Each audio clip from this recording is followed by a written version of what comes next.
Good morning students. हम trends की study कर रहे थे, trends of various properties in periodic table. तो हमने जो प्रीवियस वीडियो अगर आपने देखे होंगे तो हमने एटॉमिक साइज का ट्रेंड देखा कि पीरियोडिक टेबल में कैसे एटॉमिक साइज वेरी करता है। अब हम बात करेंगे metallic and non metallic properties, metallic and non metallic properties, यानी मेटालिक प्रॉपर्टीज कैसे वेरी करती हैं अक्रॉस द टेबल और नॉन मेटालिक। उससे पहले आपको मेटल्स और नॉन मेटल्स का पता होना चाहिए कि वो क्या होती हैं, और मैं सीधा फिर आपको पीरियोडिक टेबल की तरफ ले चलता हूँ ताकि आपको कॉन्सेप्ट जो है और क्लियर हो सके। ठीक है, पहले मेटालिक प्रॉपर्टीज को समझ लेते हैं।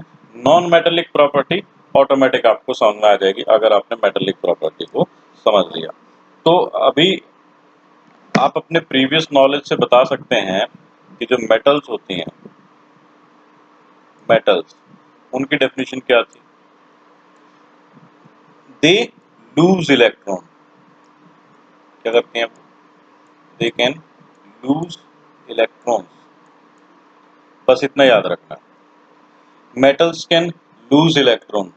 ये हमने मेटल्स नॉन मेटल्स के चैप्टर में पढ़ा था। Means metals are electron donors, वो इलेक्ट्रॉन डोनेट कर सकती हैं।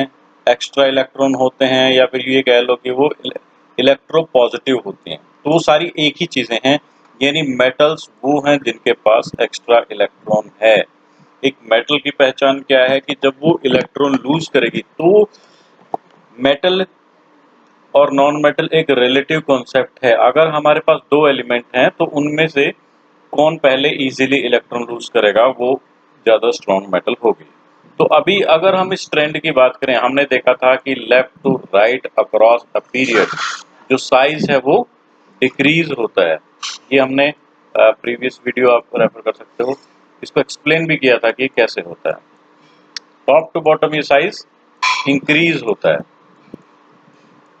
ठीक है, ये टॉप टू बॉटम जो एलिमेंट्स का साइज है वो इंक्रीज होता है। तो अब आप ऐसे कल्पना करें कि लिथियम का जो एटम है वो छोटा है और यहाँ से इलेक्ट्रॉन उसको लूज करना है। मान लो कि ये इसका बाहर वाला इलेक्ट्रॉन है, ये लूज करना है, यहाँ पर न्यूक्लियस उसको खींच रही है इलेक्ट्रॉन को, सेंटर में उसकी न्यूक्लियस है। लिथियम का एटम सबसे बड़ा है इस ग्रुप में और फ्लोरीन का सबसे छोटा है। तो यहाँ पर क्या है कि मान लो एक छोटा सा इलेक्ट्रॉन है और यहाँ से इलेक्ट्रॉन लूज करना, तो एक बड़े, मान लो कि एक बड़े ऐसे एटम में से इलेक्ट्रॉन लूज करना आसान हुआ कि छोटे एटम में से इलेक्ट्रॉन लूज करना आसान होगा।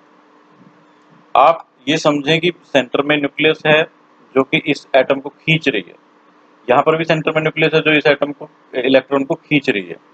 तो इस एटम को इस इलेक्ट्रॉन को हम इजीली निकाल सकते हैं क्योंकि इसके ऊपर जो न्यूक्लियस का इम्पैक्ट है वो कम है, इसके ऊपर न्यूक्लियस का इम्पैक्ट ज्यादा है। ये बिल्कुल पास से निकालना है।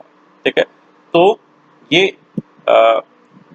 आप इस तरह की बात समझ लो कि जैसे बाग, एक गार्डन है और वहां पर माली बैठा हुआ है यहाँ पे सेंटर में, और इसके दूर से आपको कोई मैंगो ट्री से मैंगो चुराना है या कोई भी ऐसी बात है जिससे माली आपको पकड़ सकता है, तो यहाँ से दूर से भागना आसान है, इससे बचना आसान है, इससे बचना मुश्किल है। यहाँ पे अगर आप चोरी करने की कोशिश करोगे तो एकदम से पकड़े जाओगे। ठीक है, तो ये इस तरह की बात है, यानी impact net nuclear charge is more, यहाँ पे बहुत ज्यादा, यहाँ पर आप इजीली इलेक्ट्रॉन लूज कर सकते हो, यहाँ पे लूज नहीं कर सकते।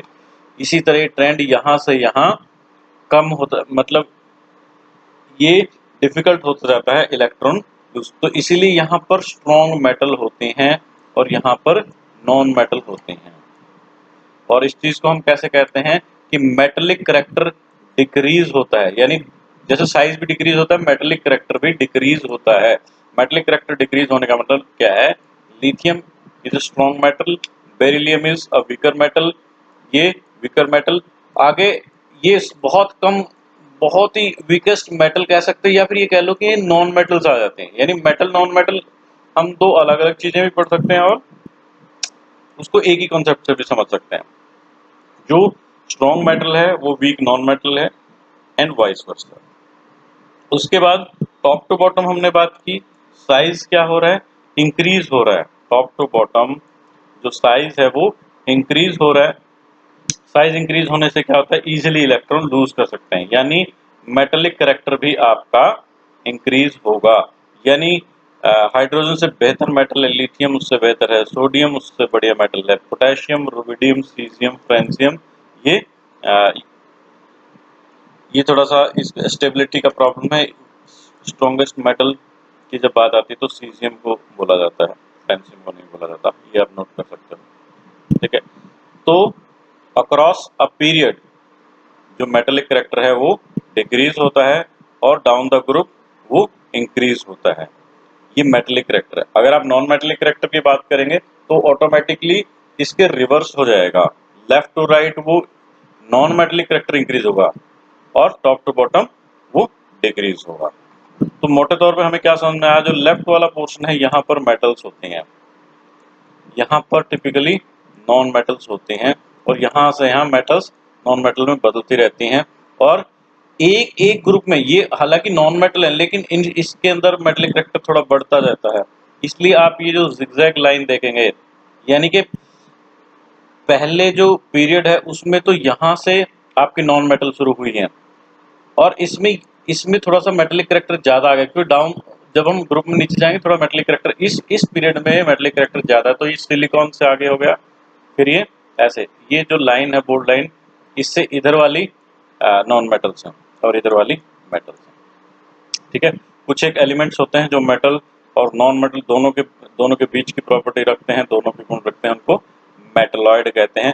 ये चीज आप नोट कर सकते हो एग्जामिनेशन के पॉइंट ऑफ व्यू से जरूरी। यहाँ पर भी आपको बताया गया, जो येलो कलर में है यहाँ पर मेटल्स हैं और नॉन मेटल्स हैं और मेटलॉइड भी हैं। Metalloid means elements having the properties of both metal and non metal. ठीक है, तो ये एक इम्पोर्टेंट कॉन्सेप्ट थी। अगर आपने एटॉमिक साइज की कॉन्सेप्ट पढ़ ली है तो इसमें कुछ भी मुश्किल नहीं है और एग्जामिनेशन के पॉइंट ऑफ व्यू से बहुत इम्पोर्टेंट हो जाता है। आपको पता होना चाहिए कि सारी मेटल्स इधर होती हैं, नॉन मेटल्स इधर होती हैं, उनको साइज के हिसाब से अरेंज करना कई बार आ जाता है कि इनको arrange them in increasing order of their size. कई बार उनको मेटेलिक नॉन मेटेलिक कैरेक्टर के हिसाब से भी आ जाता है, कंपेयर करना आ जाता है कि कौन सी ज़्यादा स्ट्रॉन्ग मेटल है और कौन सी नहीं है। ठीक है, तो गो थ्रू दिस कॉन्सेप्ट और इसमें कोई भी डाउट है तो यू कैन आस्क और लर्न इट। आई होप कि आपको समझ में आ गया होगा। ठीक है, तो in case of any doubt you can contact me. Thank you.